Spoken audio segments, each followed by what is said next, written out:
Hello children, today we will be learning History, Class 6, Chapter 6, Janapadas and Mahajanapadas. Let's begin. Janapadas. The period from about 1000 BC to 600 BC is considered to be post-Vedic period. It is in this period that the Janapadas came into existence. Janapadas were the many small states that spread from today's Afghanistan, which is to the northwest of the Indian subcontinent, to Bengal and Orissa in the east and to Maharashtra in the south. The Janapada, called Ashmak, occupied a part of today's Maharashtra. The names of these Janapadas can be found in Sanskrit, Pali and Aradhamagdi literature.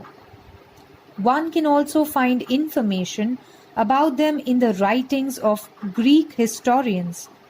Some of the Janapadas were monarchies, while others were republics. Some Janapadas had a Ganaparishad of senior citizens. Members of the Ganaparishad came together for discussion and made decisions regarding administrative issues. The place where these discussions took place was known as the Santhagar. Gautam Buddha hailed from the Shakya Republic. Every Janapada had its own coinage. The Mahajanapadas. Some Janapadas gradually became stronger and expanded their geographical boundaries. Such Janapadas came to be known as Mahajanapadas. From the literature of that period, it is clear that up to the 6th century BCE, 16 Mahajanapadas had acquired special importance.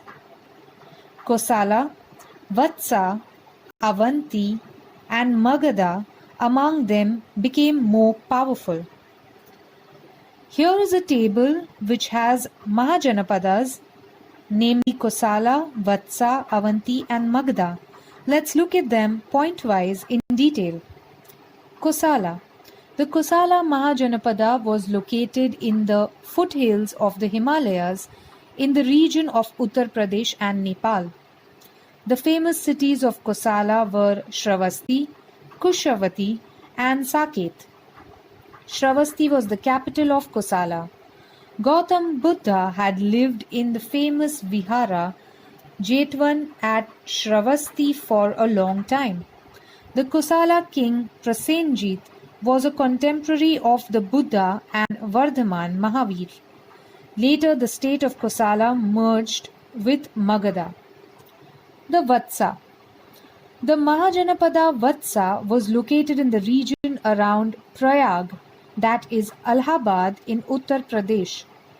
Kosam, the capital of Vatsa, was the ancient city of Kaushambi. It was an important center for trade.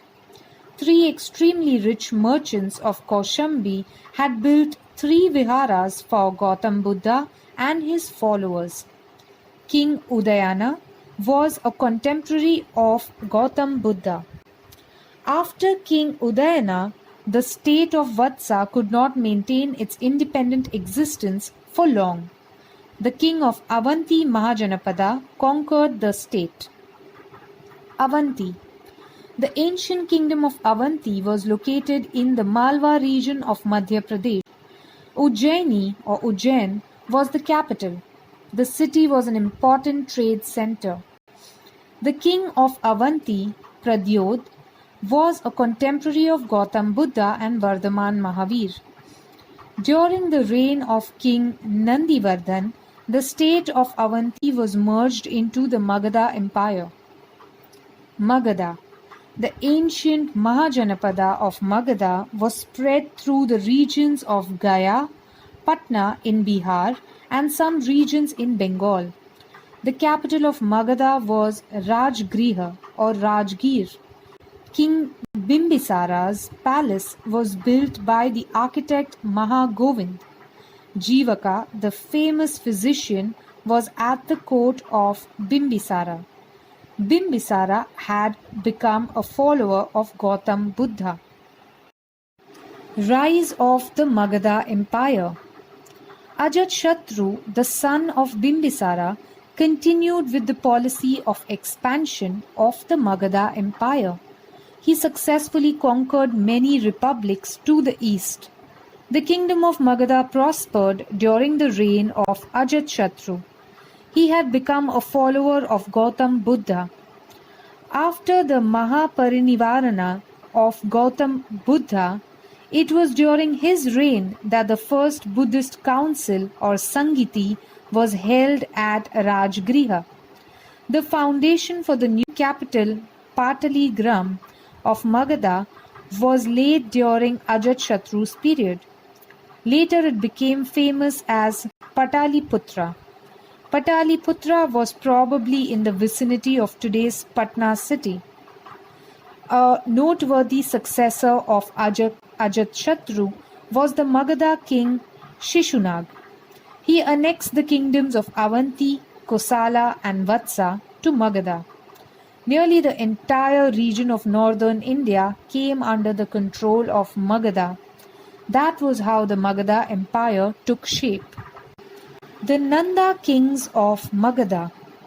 The Nandas ruled the Magadha Empire between 364 BCE and 324 BCE. They had set up a good administrative system necessary to run the huge empire. They had a huge 4-column army of infantry, cavalry, chariots and elephants. The Nandas also introduced the system of standard weights and measures. King Dhananand was the last king of the Nanda dynasty. By this time, the Magadha Empire had extended up to the Punjab in the west. However, during Dhananand's reign, the ambitious youth Chandragupta Maurya won Pataliputra, ended the Nanda regime and laid the foundation of the Maurya Empire. In the next chapter, we will read about the foreign invasions on the western and northwestern frontiers of India during the rise of the Maurya Empire. Also, we will know about the Maurya Empire in greater detail. Thank you, children. That's all for today. Please make sure you go through the video again and read the textbook. Also, please feel free to ask any questions you may have.